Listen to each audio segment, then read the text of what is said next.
This is Razer's 27-inch gaming monitor. It's the only gaming monitor they've ever made, and it's really something special. It is a little bit expensive, but I think if you take a step back from the specs, which are great, and you look at the build quality, you're going to find that if you have the cash and you're willing to spend it, you're going to be pretty happy with this. Now, most gaming monitors are being made out of plastic, and they're going to be either adjustable or not. They're going to be VA panels or TN panels. If you find one with an IPS panel and more than 60 Hertz refresh, there's something special right now. I've reviewed some of those in the past, and they're some of my most, they actually are my most watched videos, because there is a demand out there for monitors with IPS and 144 Hertz or more. So just bear with me on this review. This is going to be a bit of an unboxing, and then I'll also show you the monitor a little bit more closer up. The thing is that this isn't the one that Razer sent me for review. That's over there, connected to my desktop. This is the one that I bought. I was lucky enough to get one because they are in short supply, and because they're in short supply and really only available from Razer's website, by the way, that means that the price isn't going to be coming down anytime soon if I were to bet my money. So if you really want one, you may want to have to, you may have to jump on it. So, okay, spec for spec. 27 inches, IPS, 144 Hertz. So it's the core specs on this thing. Now the other things that are important, it does have HDR 400, not HDR 1000, which would have been great, but it's still a really good high dynamic range. I was very impressed with it. And also, I know I'm missing one thing, that's it right there. It is G-Sync compatible, and it has a 1 millisecond response time. So we'll go ahead and unbox it. And again, as we're going through this, I'm mostly going to be calling out the build quality. I guess I should talk about performance. I mean, it's a really comfortable monitor. So I'm coming off of a single 24-inch IPS 144 Hz Acer display that I reviewed on this channel before. I love that one so much, I bought one. But I found myself constantly looking for another monitor as a second screen because I just didn't have enough for work. But I do a lot of spreadsheet work, and I think that that's maybe not everyone's use case. If you're strictly looking for gaming, I think a 24-inch would be fine at 1080p. But I've been fortunate enough to upgrade my rig, and I now have a 2070 Super GPU, so I can blow away 1080p and without breaking a sweat. So it made a lot of sense for me to upgrade to something like this. So yeah, let's go ahead and unbox it. So as always with Razer, what you're paying a little extra for is their attention to detail when it comes to build quality. So the box is it's pretty gigantic. You should have seen the box that this was in. It was even more gigantic. But just bear with me on this. It's not a very smooth open on camera. Oh, it was supposed to fall over. There we go. All right, so what you have inside of here now, this is your cable management cords. These cords, this whole cable management system is something different that other manufacturers aren't doing.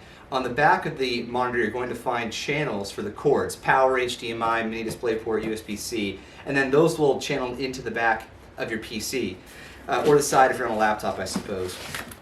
So that's what's inside this box. Then, the beast itself can be found in here. So many layers. Here we go.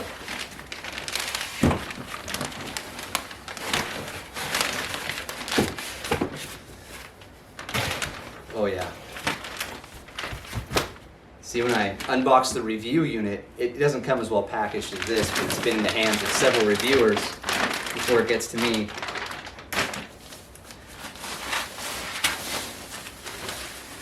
Voila. Oh my goodness. So happy to have another one of these. I was going to be really disappointed if I would have to downgrade to my 24-inch while waiting for this to arrive.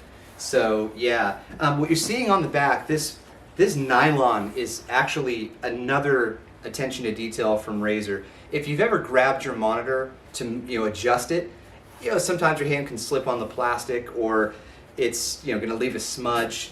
This is a really nice touch. You put your hand on the back of this and make your adjustments to the display, and you feel like you're grabbing something of quality. Of course, it does have the Razer three-headed snake logo on the back as well. It does not light up there, but this whole unit does light up quite a bit. You have lighting on the base, and then actually that's it. But it's cool. All right, let's get a closer look. So now, as you can see, I've reattached the metal slats and I've got my cables running through. There is a gap here. I'm not using the USB extension, so I didn't feel like running it through because who needs it that badly? Okay. Bam, we're in business.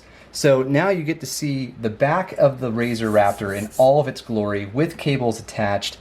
Ah, this thing is just awesome. So there's enough slack here with the cables that as I lift up and down, we're in good shape.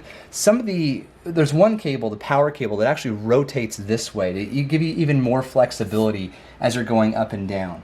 Now, one other thing to note on the back, in my opinion, that's of interest is the UI controller, this little nub.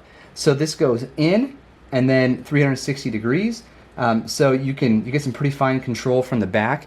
What I do love about having one, Omni controller here is that you don't have to fish around when you can't see the back, try to figure out, okay, which button does input, which button does what.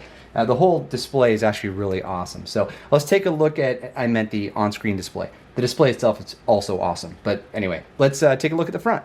All right, the on-screen display is pretty straightforward. Once you get to the main on-screen display area, you can go directly to the input source, or you can go to the main menu, and here you've got a variety of different options like changing the game mode preset, or adjusting the brightness and contrast, the color, HDR on or off, refresh rate counter, which is really cool to have directly on here. So if you're playing a game, you don't have to like alt tab or go to the GeForce Experience menu. You can disable chroma lighting if you want, or turn it on, which is what I have it set to. And you can make some changes to the on-screen display itself, such as where it shows on the display, like the center, for example, versus the bottom right, which is default, and some sleep mode timers for the USB factory reset. And it's a good thing to note as well, this is the review unit, not the one that I just unboxed, which is the one I purchased. This one is at firmware 1.01, mine's at 1.03, and I don't know what the difference is. I'll have to look into that, but I played with it at 1.03 for a month, 1.01 for a month, and it was freaking awesome.